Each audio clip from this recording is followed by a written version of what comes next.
Have you ever suddenly felt afraid without fully understanding why? Have you found yourself overwhelmed by anxiety, your heart racing, as if something was threatening you? That is fear, an ancient primal emotion that lives deep within us and quietly shapes many of our actions. Fear is a biological, instinctive response, hardwired into our nervous system, designed to protect us from danger.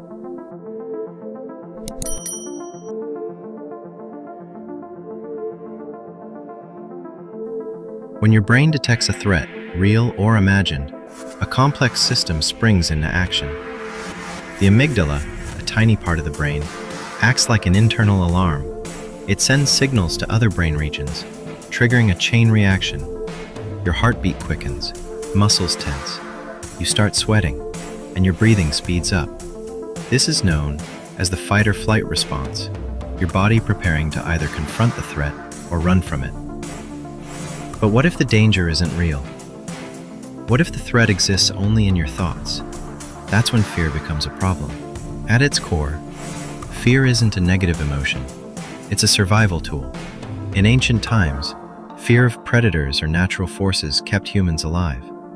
But today, threats aren't always physical. We fear failure, rejection, loneliness, change, uncertainty, the future.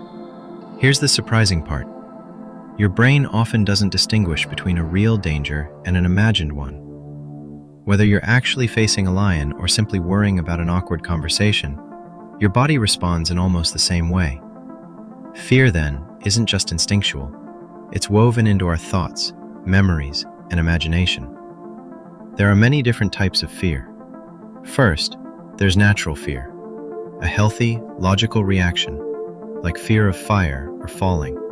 Then there's learned fear, developed over time through experience or upbringing, such as fear of the dark or of public speaking. There's also phobia, or irrational fear, like an extreme reaction to small spaces, flying, or even buttons. And finally, there's existential fear, the kind tied to life's deepest questions. Who am I? Why am I here? What happens after death? Does my life have meaning? A child fears the dark because they don't understand it. An adult fears the unknown because they can't control it. In both cases, ignorance and uncertainty are at the root of fear, which is why the first step to overcoming fear is understanding it. But can we live without fear? In truth, no.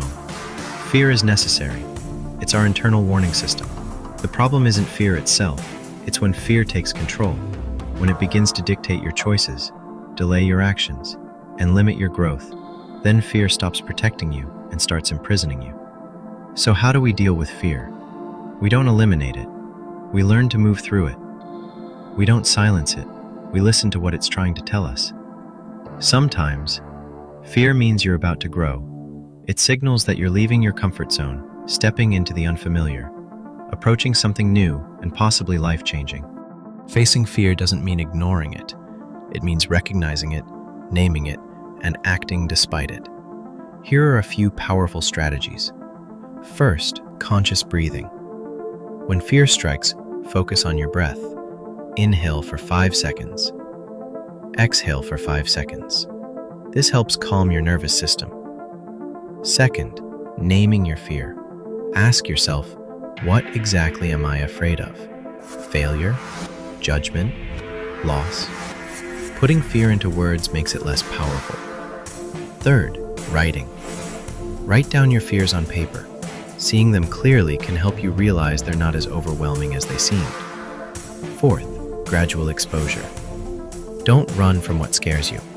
Approach it slowly, step by step. Fifth, seeking support. Talk to someone you trust.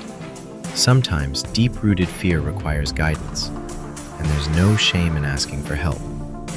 In the end, fear is not your enemy. It's a teacher.